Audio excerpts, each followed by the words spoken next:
Today I'm building a reverse sleeper build. I'm using the NZXT Phantom 410 case that I found for free from beside the road. It's missing a little grill right there. Maybe we can put in some plexiglass or some mesh. Overall, it's in really good condition. All the expansion covers that we need. All the panels, and not a lot of damage. It's got really good airflow from what I've read, and I haven't cleaned up the inside at all. This is as dirty as I got it on a rainy day. And pour a little water out of it. It's got a bunch of fan connectors, so we'll have to find some fans to throw in here. I wish they'd make this a standard deal so you can just plug the whole unit in.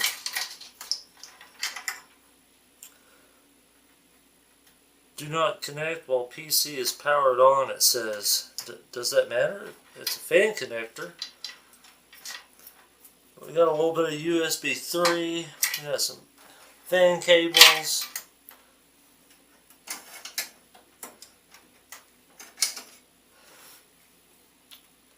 It is missing the connectors for the rubber mounts for the hard drives. I'm sure we could figure something out. But I like this feature. This is really cool. Keep it up, NZXT. I like it.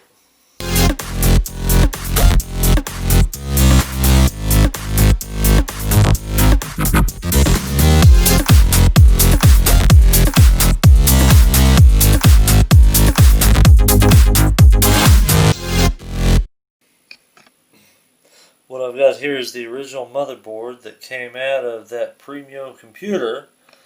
If you haven't seen my other video where I build a sleeper from the case, this is the board that came out of it. It's got a Pentium processor in it on a socket 7, 2 sticks of RAM, totaling up to about 64 megabytes. Intense, I tell you. I'm going to be sticking a 3D Rage in it, along with a little bit more modern sound card. This is a Turtle Beach Santa Cruz. Of course, I'm going to be using an old school hard drive, 160 gig. It's got Windows 98 already on it.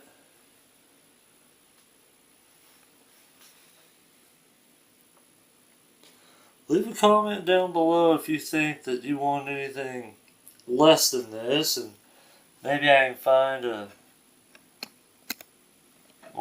something that is possibly a little less, and maybe we can do some DOS gaming on it. Now the motherboard I got for free. It was beside the road. This 3D Rage I got for free. It was beside the road. And this Intermax I picked up at an estate sale. I picked up an Antec case with this power supply in it for about 15 bucks. It's an old school Intermax, 470 watts. That's pretty nice. It's got some very unique steel braided power cable. I don't know if this was a good idea or bad idea. The major drawback, I think, is that it has its own fan cable. Now, the original I/O shield screwed on, and I don't know if I'm going to have to modify this, but we're going to go ahead and just see if we can't slip it in there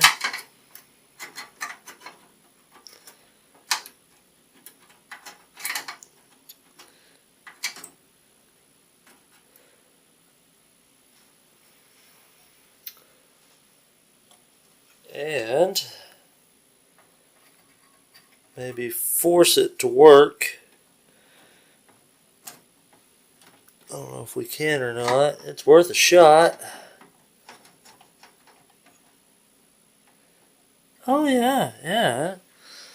It's not exactly super tight on there, but it's gonna work.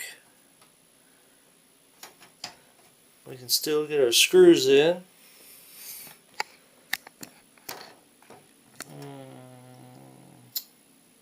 Yeah.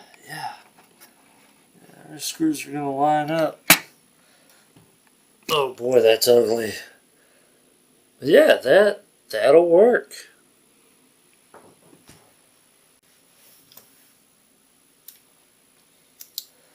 Luckily, when they threw this case away, they left me the 6 standoffs that I needed.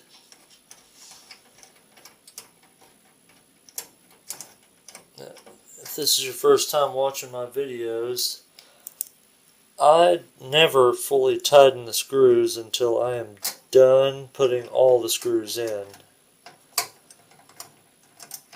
That way, if the motherboard or whatever I'm installing has to shift just a little bit, it has all the room to do it.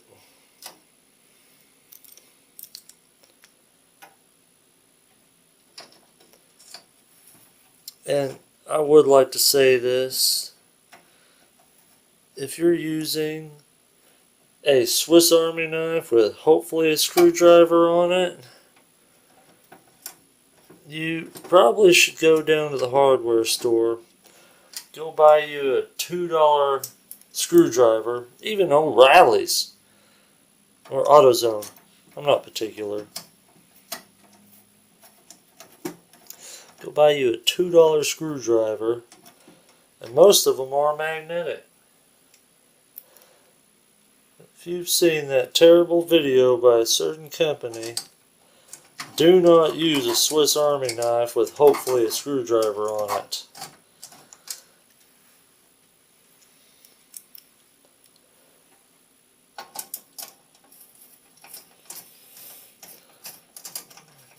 Alright.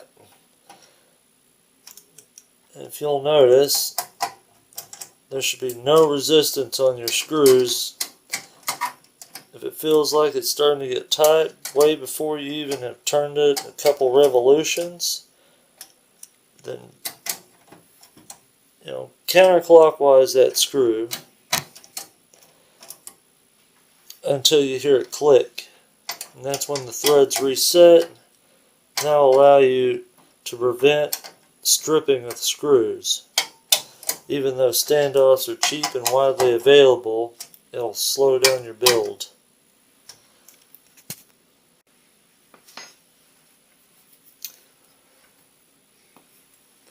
Alright, I managed to steal a couple of these out of that monster case that I have. That way we can complete the build and make it look pretty at the same time. I think that's right. That one will go there. Then that one I want at the top. So yeah. I also stole the thumb screws. I really like all the forethought that NZXT has put into airflow and lots of cutouts. There's a lot of cases out there that just don't cut it as far as airflow goes. Like, beware of InWin. It's a really cool looking case, but it is not a good one in terms of airflow.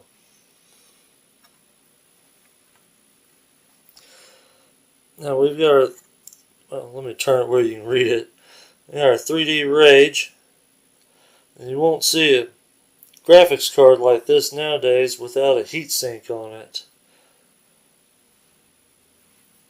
It's not exactly poorly optimized.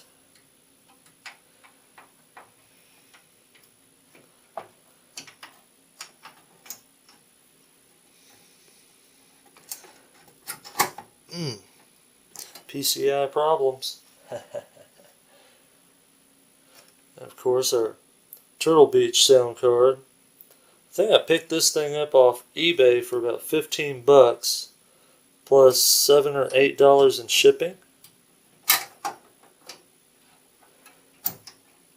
So overall, not bad. Of course, you know, I do a little bit of wiggle, make sure it's really in there. Alright. We have matching thumb screws, matching expansion bay covers. Now we just need to put everything big in.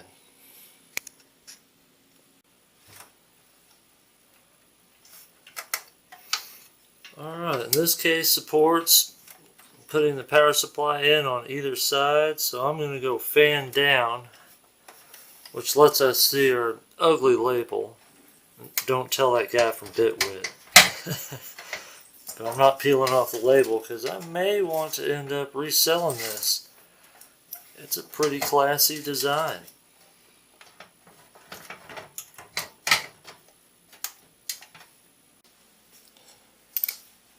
This has definitely got to be the most color not matched build I have ever done. Blue power supply, red case. I do like it though that this case has rubber fan mounts installed, or not fan mounts, but it's got little rubber bumpers that hold the power supply up, so there's a little less vibrational noise when it's running. See if we can't center that a little better. That bothers me. Yeah, just like that. I like that.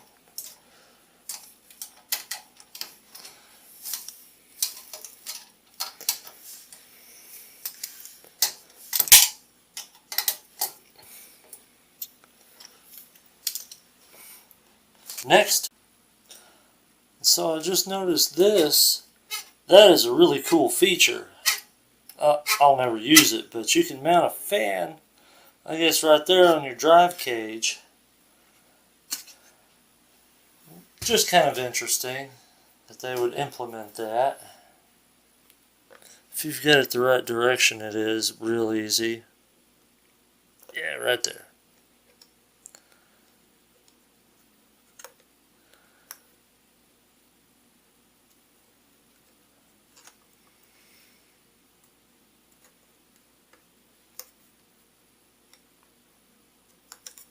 Yeah. Of course, you just push them in. It goes into the drive cage.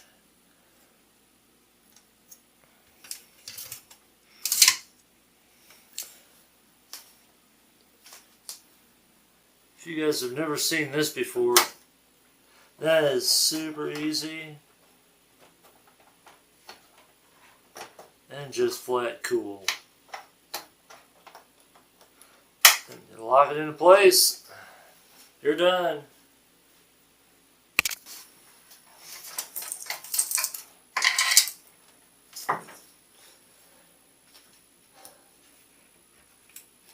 And of course, put your drive bay back in.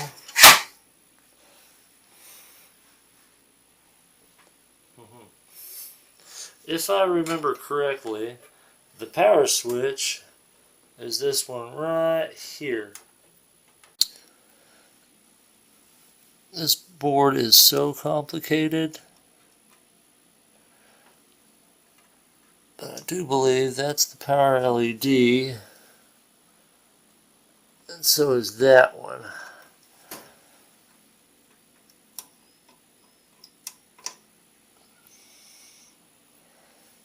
Then on this side,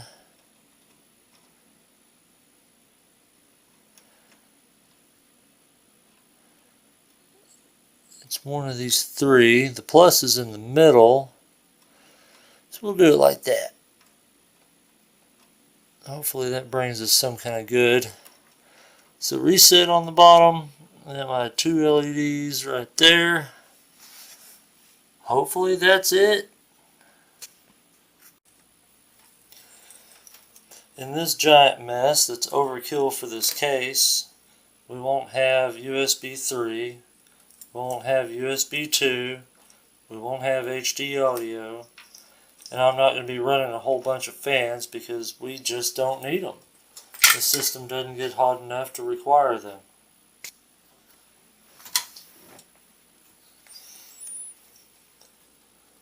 So zip tie them all together for maybe a future build.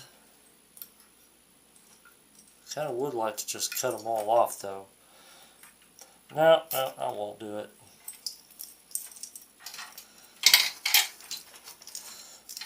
We'll just hide them all behind the panel. Maybe we can tidy this up a little bit more. Just like that,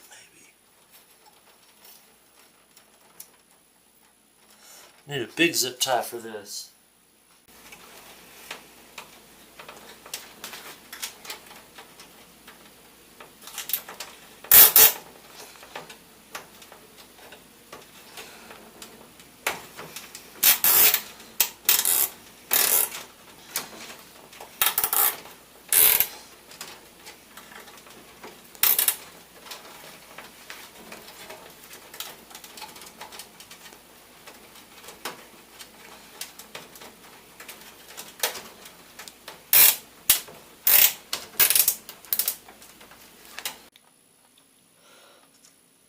Alright, now I'm glad that this power supply has the recommended number of pins, but it's your standard 20 pin, no +4 on this one.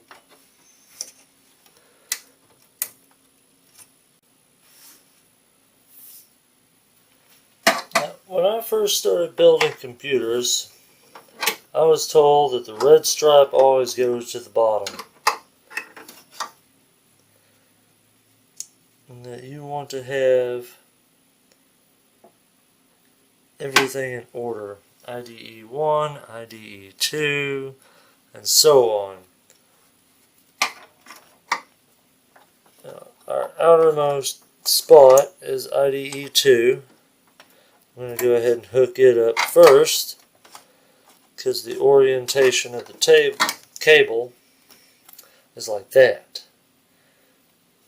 Let me put it on camera here. It is like that.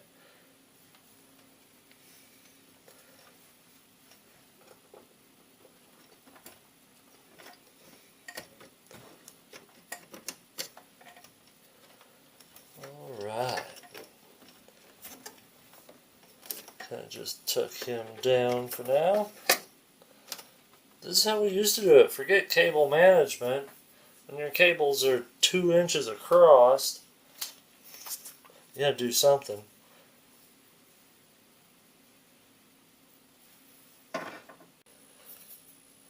Now, sometime along halfway, I figured out the best upgrade you could get was an 80 pin cable. 40 is standard. And I'm guessing it's just twice the amount of wires. I'm not really sure. But I do know that I saw a boost in performance the first time I used one. Molex power supply.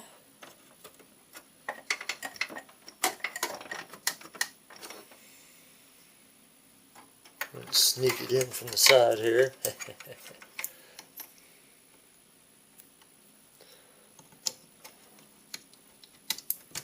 Gotta love Molex. Ketchup and mustard for life. Before I go too much further forward, I would just like to kind of pan around, show all you guys what it's looking like. The cable management is not bad. I kind of wish I could hide all these ugly old ribbon cables.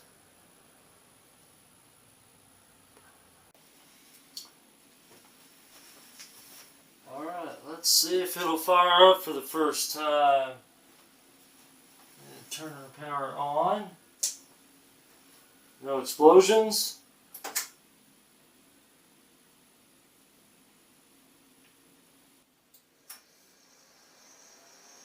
And it's starting to run. Hey! It lives! I don't have any lights.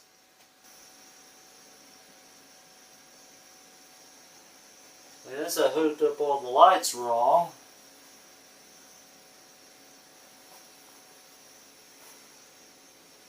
The floppy disk failed. Yeah, no floppy disk. Let's see what we got here.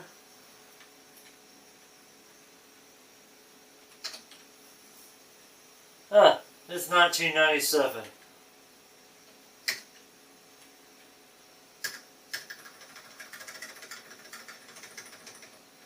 $2020.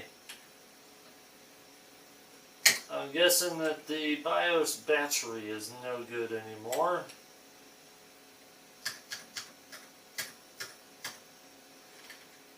Today is the 5th, because I just paid rent. Virus warning. Ha! CD-ROM CA looks golden.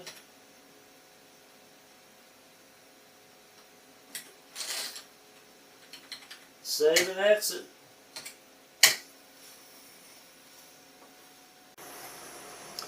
And we have a success. It looks like everything's up and running. Good old Windows 98. It's actually kind of speedy too. I like it. And we'll play some old school games.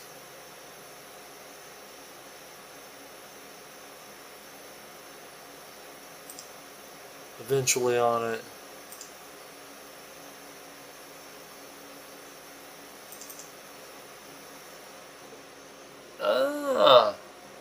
It does not register 64 gigs of RAM. It looks like we're running 48. That's okay. It's registering our CD drive correctly.